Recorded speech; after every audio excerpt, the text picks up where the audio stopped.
Hey guys, I want to do an honest review about this food chopper. It makes my dicing fast and easy.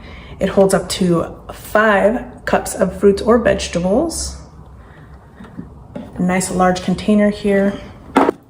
If you open this up, you have this attachment here that pushes everything into the blade. Nice sharp blades there. There's a warning that they are sharp because they are very, very sharp. You have little cleaners that you can get in deep into the deep crevices. Also this little gadget that can get in the holes, which is super nice. This blade does come off with the unlock. So lock, unlock, so you can easily clean that as well. So let's get into seeing how it works.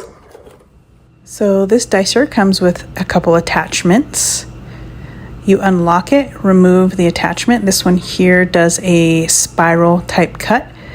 So you could use it for potatoes or even zucchini or squash for spiral noodles. Here's the blade for the dicer. It easily slips right into the slot. You lock it into place. It has a nice deep container that collects all of the veggies or fruit that you're dicing. And you literally put the veggie on and stomp it down and it dices it up nicely. The dices are small and convenient for any recipe. And I love the size of this container. Easy to clean, disconnects from the top. You have this little brush that goes really nicely in the grooves to get deep. This is your dicer if you're looking for something that's fast, easy to clean, and durable.